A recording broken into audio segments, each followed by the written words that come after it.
2-3 એકરમાં તો ઓલું કોલસા કરી નાખેલ. કોલસા કરેલ જમીન કેવી હોય? ઓલું ચંદન જેવું રે. રાજાએ આમ કપાર કૂટીને માથે હાથ મૂક્યો ને તો ભાઈ કે કા બાપુ કેમ?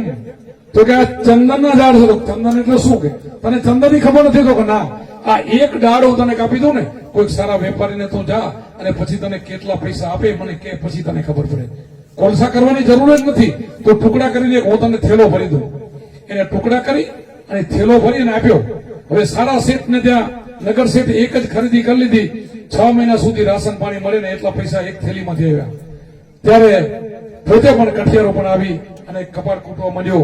હવે કહેવાનો તાત્પર્ય એવો છે કે આપણે પણ જો ન સમજી શકી તો એક એક શ્વાસનું 3 લોકનું મૂલ્ય છે. આ એક એક શ્વાસના તમે હું પણ કોલસા જ કરી રહ્યા છે. આપણા બધા જ શ્વાસ ખાલી જાય ને, ગમે એના તમે હોશિયાર હોય, આ એક શ્વાસનું 3 લોકનું મૂલ્ય છે. આ પૃથ્વી, પાતાળ અને સ્વર્ગ 3 ભેગા કરો ને તો ગુરુના શબ્દને તોલે ના આવે એવો એક એક શ્વાસનું મૂલ્ય છે. એવું તમને આ પરમાત્માએ એટલી બધી મૂડી આપી દીધી છે. અને એ શ્વાસને ગુરુમાં જ ઓળખાવે, આ શબ્દ એ ઓળખાવે અને શ્વાસે ઉશ્વાસે સાધના કરવાની અને એનાથી ભજન કરવાનું. જો નહીં ઓળખો ને તો તમે આત્મા ઘાતી કેવા છો, આત્મા મારી નાખ્યો કેવા છે. સ્વામિનારાયણ ભગવાન પોતે કાઠી દરબારમાં ત્યાં સત્સંગ કરતા હતા ત્યારે એના 49 શિષ્યો સામા બેઠા હતા સહજાનંદના. ત્યારે આજ સવાલ કર્યો હતો કે બેટા બધાથી મોટું પાપ કયું હોય? તો કોઈ કે બ્રહ્મ હત્યા, કોઈ કે ગૌ હત્યા.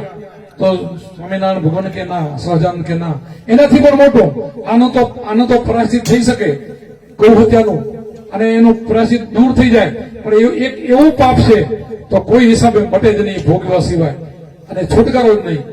તો કોઈને ના આવડ્યું ત્યારે સહજાનંદ બોલ્યા કે પોતાના આત્માને ન ઓળખે આત્મા ઘાતી કહેવાય. તો આપણે ખરેખર જે ગુરુ નથી કર્યા, આત્મા નથી ઓળખ્યો, એ બધા જ આપણે હત્યારા નથી, આત્મા ઘાતી નથી. આપણે આત્માને બધા હાણીને બેઠા છે, આત્માને મારી નાખ્યો કહેવાય. જ્યાં સુધી આત્માને નહીં ઓળખાય ત્યાં સુધી 184 નહીં મટે. જ્યાં સુધી ભ્રમણાને નહીં ભગાય, આત્માને નહીં ઓળખાય ત્યાં સુધી ભ્રમણા પણ નહીં ભગાય. એના માટે એક જ આ સાધન છે ગુરુ. જ્યાં સુધી સંતોને આપણે નહીં મળીએ, ત્યાં સુધી સંતનું આપણને શરણું નહીં મળે, ત્યાં સુધી આપણને આ ઓળખાશે નહીં. આ તમને ઓળખાણ સંતો જ કરાવે. એટલે આપણે બધા જ અવતારો, જેટલા આપણે અવતારો કહીએ બધાને ગુરુ હતા. એ તો આપણે બધા જાણો છો. કોઈ કૃષ્ણ બાકાત નથી, રામે બાકાત નથી, અને રામદેવ પીર બાકાત નથી, બુદ્ધ નથી, મહાવીર નથી, ઈસુ નથી. કોઈ ભગવાન એક પણ એવા નથી કે જેને ગુરુ ન કર્યા હોય. અને આ જ સમજ, એને એ સમજ લઈને ધ્યાન ન કર્યું એવું કોઈ નથી. તો ધ્યાન સિવાય જ્ઞાન થાય નહીં, અને ધ્યાન સિવાય જ્ઞાન ન થાય તો આપણા આત્માનો ઉદ્ધાર ન થાય. તો એના માટે આપણે આત્માને ઓળખવું હોય તો સંતોનું શરણું લેવું જોઈએ. અને સાચા સંતો આપણને શાનકા બતાવે અને એ શાનકા પ્રમાણે આપણે રેણીમાં રહીને ભજન કરી તો આપણો ઉદ્ધાર થાય. બોલો સત્ય ગુરુદેવ કી, સનાતન ધર્મ કી, अपने गुरु महाराज की, आज के आनंद की. હવે પ્રેમથી ગાજો. મને બધા લગભગ તો ભાઈઓને મારી ખ્યાલ જ છે, મને કમરની થોડીક તકલીફ છે. હું 2 કલાકમાંથી બેસતો નથી. મને એવો આનંદ આવી ગયો, ખૂબ આનંદ આવ્યો. તમે વાણી ગયા ને, ખુશ થઈ ગયું. આ બધા તમારા બધાના દર્શન પણ થયા. આમ થોડું ઘણું ત્રિકમભાઈ નામના બધાનું થોડું પરમાર